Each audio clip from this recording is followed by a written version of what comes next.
నిజామాబాద్ జిల్లా ఎడపల్లి మండలం జాన్కపేట్ గ్రామంలో కొనసాగుతున్న ప్రభుత్వ శాఖల అనుమతులు లేకుండా కొనసాగుతున్న అక్రమ ప్లాస్టిక్ పరిశ్రమపై అనుమతులు లేని అక్రమ పరిశ్రమ అధికారుల అవినీతి నిర్లక్ష్యానికి బహిరంగ సాక్ష్యమని దృశ్యం న్యూస్ ప్రచురితమైన వార్తా కథనానికి స్పందించిన పంచాయతీ కార్యదర్శి సందీప్ స్పందించి నోటీసులు జారీ చేశారు.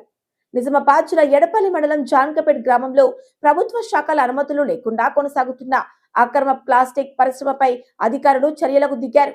ఈ అంశంపై ఇటీవల దృశ్యం న్యూస్ ప్రచురించిన ప్రత్యేక కథనానికి స్పందించిన పంచాయతీ కార్యదర్శి సందీప్ పరిశ్రమ నిర్వాహకులకు అధికారిక నోటీసులను జారీ చేశారు.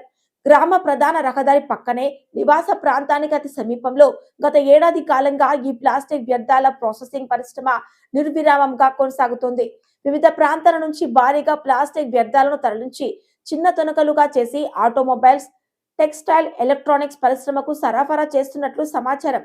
ఈ పరిశ్రమకు గ్రామ పంచాయతీ పరిశ్రమల శాఖ, కాలుష్య నియంత్రణ మండలి, ఫైర్ సేఫ్టీ, విద్యుత్ శాఖల నుంచి ఎలాంటి అనుమతులు లేవని దృశ్యం న్యూస్ తమ కథనంలో స్పష్టం చేసింది. దీనిపై స్పందించిన పంచాయతీ కార్యదర్శి సందీప్ గ్రామ పంచాయతీ పాలక వర్గంతో కలిసి గురువారం నోటీసులు జారీ చేశారు.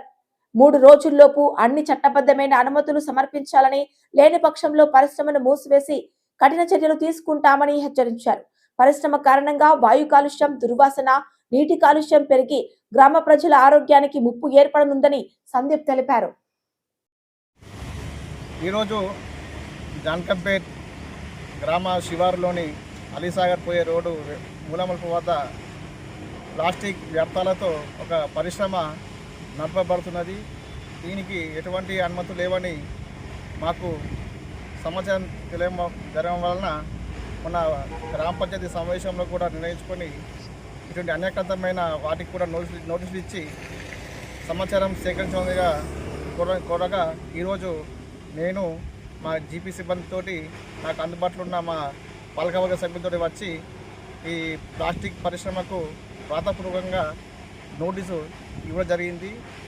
ఈ ప్లాస్టిక్ పరిశ్రమ వ్యర్థాలతోటి చుట్టుపక్కల ఉన్న గృహాలకు ఉన్న వ్యక్తులకు కొద్దిగా అనారోగ్యం గురయ్యే అవకాశం ఉంది. అలాగే ఈ పరిశ్రమ దగ్గరనే మా జీపీ త్రాగునీరు ఒక బోరు ఉండడం వల్ల కూడా అందులో ప్లాస్టిక్ వ్యర్థాలు వచ్చి కలుషితమయ్యే అవకాశం ఉన్నందున దీనికి నోటీసులు జరిగింది. ఈ 3 రోజుల లోపల దీనికి ఉన్నటువంటి పరిశ్రమకు సంబంధించిన అనుమతుల పత్రాలు కానీ ఇంకా ఏమైనా శాఖల నుంచి అనుమతున్న పత్రాలు గ్రామ పంచాయతీ కార్యాలయానికి అందజేయాలని కోరడం జరిగింది.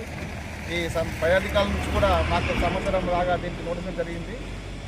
కావున ఈ పరిశ్రమను 3 రోజుల తర్వాత కూడా ఇవ్వకపోతే ఎటువంటి అనుమతి లేకుంటే అధికారులు తెలియజేసి పరిశ్రమను మూసివేయడం కూడా చర్యలు తీసుకోవడం జరుగుతుందని సభాముఖంగా తెలియజేస్తున్నాను.